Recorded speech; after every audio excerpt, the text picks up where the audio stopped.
2023-এর মে মাসের শেষের দিকে আমরা গেছিলাম চেক রিপাবলিকে।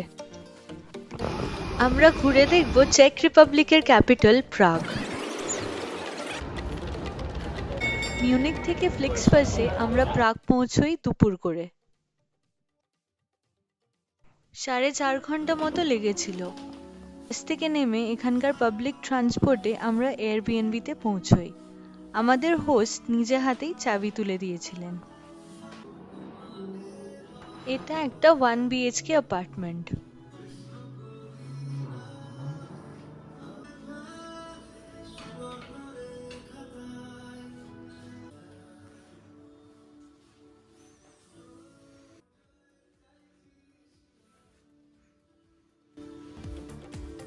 পুরোটা তো ঘুরে দেখলাম, কিন্তু ঘুমাবো কোথায়? এটা একটা মজার জিনিস চোখে পড়লো।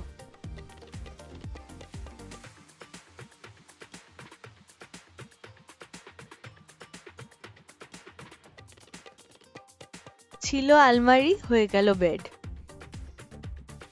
লাঞ্চ সেরেই আমরা এয়ারবিএনবিতে এসেছিলাম, তাই একটু ফ্রেশ হয়ে বেরোলাম প্রাগ ভ্রমণ করতে। প্রথম ডেস্টিনেশন এই চার্চ। এর নাম লুডমিলি ব্যাসিলিকা। এখানেই ছিল মেট্রো স্টেশন। স্টেশনটা মাটির থেকে অনেকটাই নিচে। আমাদের হিন্দির নমস্তের মতো শোনালেও এই নমস্তির মানে হচ্ছে স্কোয়ার।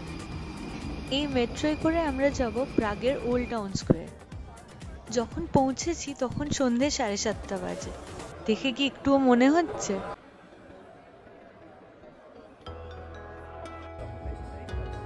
বেশ কিছুক্ষণ হেঁটে আমরা পৌঁছে গেলাম মেন চত্বরে। এই সেই বিখ্যাত অ্যাস্ট্রোনমিক্যাল ক্লক। এটি বিশ্বের তৃতীয় প্রাচীনতম অ্যাস্ট্রোনমিক্যাল ক্লক, আর এখনো চালু থাকা সব থেকে প্রাচীন ঘড়ি। ভাবা যায় 1410 সালে এটা ইনস্টল করা হয়েছিল। এই জায়গাটা প্রাগের অন্যতম টুরিস্ট অ্যাট্রাকশন। এটি church of our lady before time, একটি গথিক চার্চ। আর স্কোয়ারের অপর প্রান্তে ছিল সেন্ট নিকোলাস চার্চ। এই অ্যাস্ট্রোনমিক্যাল ক্লকের বিশেষত্ব হলো দিনের প্রত্যেক ঘন্টায় এখানে ঘন্টা বাজে, আর ক্লকের ভেতরে থাকা পুতুলগুলি দেখে যায় তাদের দর্শনে কারা কারা এসেছে। এই মজার দৃশ্য দেখতে জড়ো হয় দূর দূরান্ত থেকে আসা পর্যটকদের দল। এই ঘন্টার যে আওয়াজটা পাওয়া যাচ্ছে সেটা বাজাচ্ছে এই দাঁড়িয়ে থাকা কঙ্কালটা। অবাক বিষয় হচ্ছে সব কাজ ও করলেও ওর পাশের বন্ধুদের জামা কাপড় আছে, কিন্তু ওর কোনো জামা কাপড় নেই।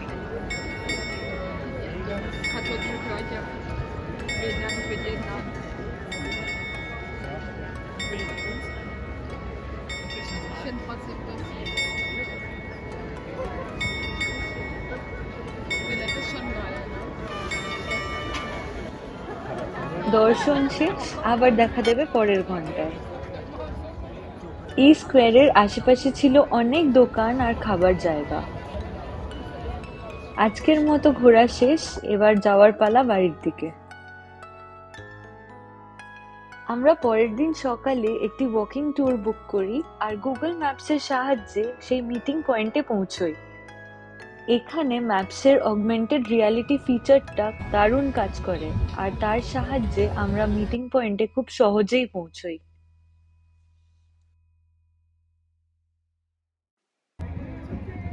এই রুডলফিনাম কনসার্ট হলের সামনে আমরা আমাদের গাইডকে মিট করলাম। খুব লাইভলি এই চত্বরটা। এখানে একটা ফ্লি মার্কেটও বসেছিল, আর কিছু মিউজিশিয়ানস এখানে গান বাজনা শোনাচ্ছিলেন।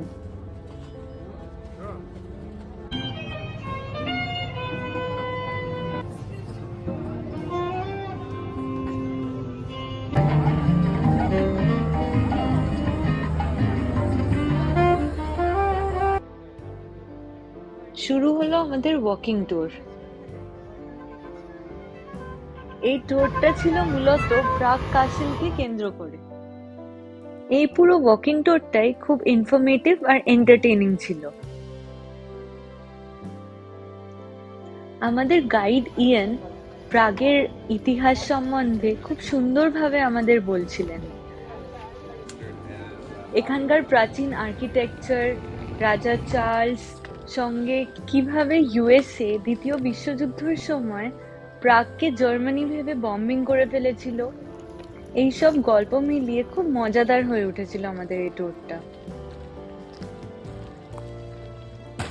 লাকিলি আমরা যেই সময় কাসেলে এসে পৌঁছলাম ঠিক তখনই চেঞ্জ অফ গার্ডস এর এই রিচুয়ালটা হচ্ছিল, আর আমরা সেটা দেখতেও পেলাম।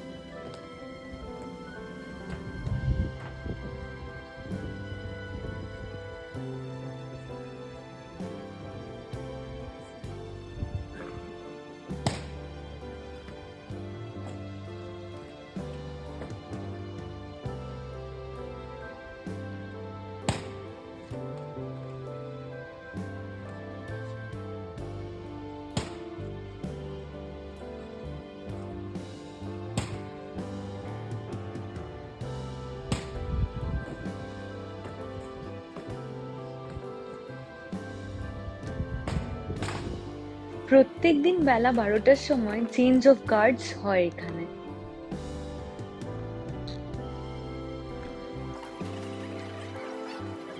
এরপর চলে গেলাম কাসেলের ভেতরে। প্রাগ কাসেল চেক রিপাবলিকের প্রেসিডেন্টের অফিসিয়াল রেসিডেন্স। যদিও এটা অফিসিয়াল রেসিডেন্স, এখানে প্রেসিডেন্ট থাকেন না। এই প্রাগ কাসেল ক্যাম্পাসেই ছিল সেন্ট পিটার্স ক্যাথিড্রাল। বিরাট লাইন থাকার কারণে এই ক্যাথিড্রালের ভেতরে আর ঢোকা হলো না। Hogwarts, that's enough. So all of this, more than 1100 years of architectural history, one single spot. It's pretty cool. Questions? Third courtyards. We're back to the vanilla. আর কিছু দূর এগিয়ে প্রাগ কাসেলের গার্ডেন থেকে প্রাগ শহরের এই অসাধারণ ভিউটা দেখতে পাওয়া যায়।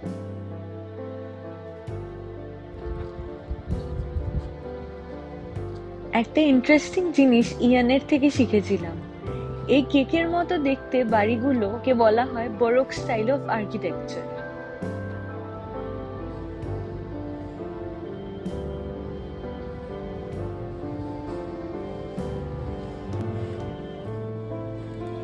তারপর আমরা যাই চার্লস ব্রিজ মিউজিয়ামে, আর সেখানে আমাদের একটা ব্লাডোভা রিভারের ওপরে বোট রাইড বুক করা ছিল। অনেকক্ষণ লাইনে দাঁড়িয়ে অবশেষে আমরা আমাদের বোটে উঠি। আইসক্রিম আর ড্রিঙ্কস দিয়ে আমাদের ওয়েলকাম করা হয় বোট রাইডে। The old royal palace. You can see the palace's red roof below the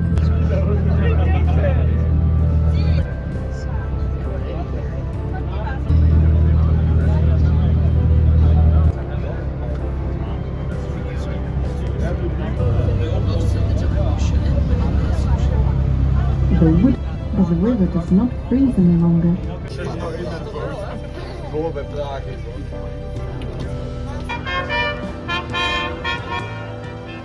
boat ride শেষ হওয়ার পরে আমরা নিজেদের মতো করে প্রাগ শহরকে এক্সপ্লোর করতে শুরু করি। এত ক্লিয়ার ওয়াটার, এদের এত পপুলাস একটা শহরের মাঝখানেও জলটা এতই ক্লিয়ার। এরা কিন্তু নদী পুজো করে না, কিন্তু পরিষ্কার রাখতে জানে। এটা হচ্ছে famous dancing building of Prague.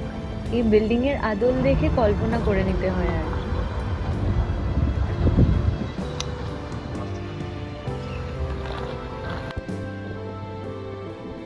Prague station বা ওদের ভাষায় প্রাহা স্টেশন হয়ে আমাদের পরবর্তী গন্তব্য কাফকা হেড। এই স্টেশনের ভেতরে ছিল লেগো দিয়ে বানানো এই স্টেশনেরই একটা মিনিয়েচার মডেল।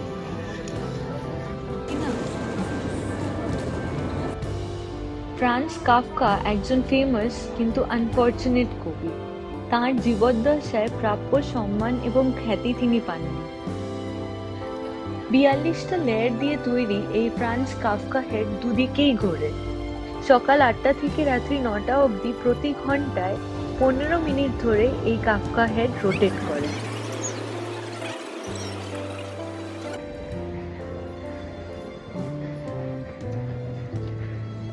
এর পরের গন্তব্য পাউডার টাওয়ার হয়ে লেনিন ওয়াল।